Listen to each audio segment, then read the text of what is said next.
Kali ini aku akan menjelaskan mengenai salah satu variabel yang mengamankan sistem jaringan blockchain pada Bitcoin, disebut dengan algoritma hashing.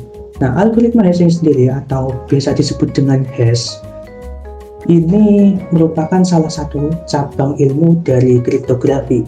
Kriptografi itu adalah ilmu untuk menyembunyikan suatu data ke dalam format kode tertentu.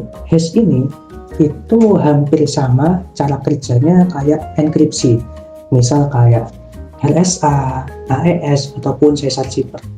Tapi bedanya, algoritma hashing ini hanya bisa bekerja satu arah doang. Jadi dia cuma bisa dari sini ke sini, tapi dari sini ke sini tuh nggak bisa. Ini beda sama enkripsi ya. Kalau enkripsi kayak Caesar Cipher itu kan dia bisa dienkripsi tapi juga bisa didekripsi. Nah, berkat sifatnya yang seperti ini, dia bisa mengenkripsi tapi tidak bisa didekripsi, seringkali digunakan selain untuk mengamankan data, digunakan juga untuk membantu para validator untuk ngecek apakah isi dari data di storage itu udah valid atau belum. Jadi tiap kotak-kotak ini kan ada banyak data, yang mana datanya itu berupa bukti transaksi. Di sini tuh datanya ada banyak banget gitu bukti transaksinya. Sistem kalau mau ngecek satu-satu bakal makan waktu yang lama banget.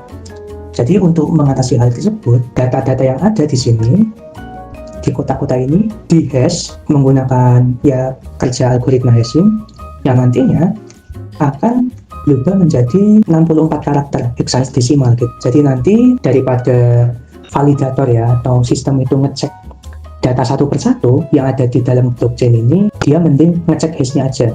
Kalau hashnya sesuai, berarti data yang ada di sini udah valid.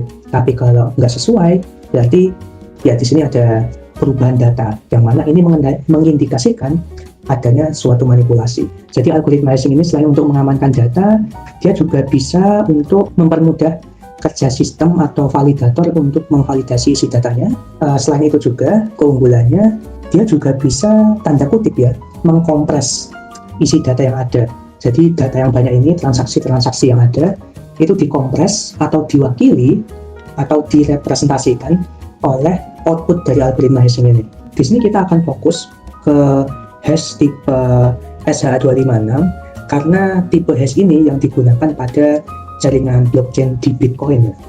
Karena ya tipe hash itu macamnya ada banyak, tapi kita akan fokus di sini. Dan di sini bisa kita lihat data di sini itu masih 0, tapi udah ada output dari algoritmanya. Nah, ini yang jadi suatu sifat unik dari hash itu sendiri. Dia itu bahkan jika data di dalam blockchain-nya itu kosong, tetap diberi tanda, tetap diberi hash agar terdata dan tetap aman gitu loh, walaupun nggak ada datanya. Dan di sini kita akan coba langsung ubah isi dari datanya, misalnya makan siang gratis. Dan di sini bisa dilihat untuk fungsi hashnya atau output dari hashnya udah berubah. Jadi mungkin di sini agar lebih gampang, aku sambil catat aja ya hashnya ya. Ini hash untuk yang nggak ada datanya. Terus saat kita ubah isi datanya, jadi makan siang gratis, di sini hashnya akan berubah. Dan ini berubah drastis. E3B diawali dengan E3B, di sini 9 DDA, ini diakhiri dengan 55, di sini diakhiri dengan 8D. Jadi berbeda drastis gitu. Saat kita coba ubah lagi ya, misal makan siang gratis, kita tambahin mengakibatkan banyak keracunan di berbagai wilayah. Nah, di sini saat karakternya itu ditambah atau isi datanya itu dibanyakin, di sini juga ya tentu aja gitu, hash yang diciptakan akan berubah pula. Tapi di sini yang menarik, kalau misal kita lebih teliti, panjang dari hashnya atau panjang dari output ini itu selalu sama. Ini selalu sama, yaitu kalau misal ya kalian hitung sendiri ya ini. Ini kalau dihitung ada 64 karakter. Dan ini ya tadi 64 karakter hexadesimal, dan kalau ini dikonversi ke bit, ini jadi 256 bit.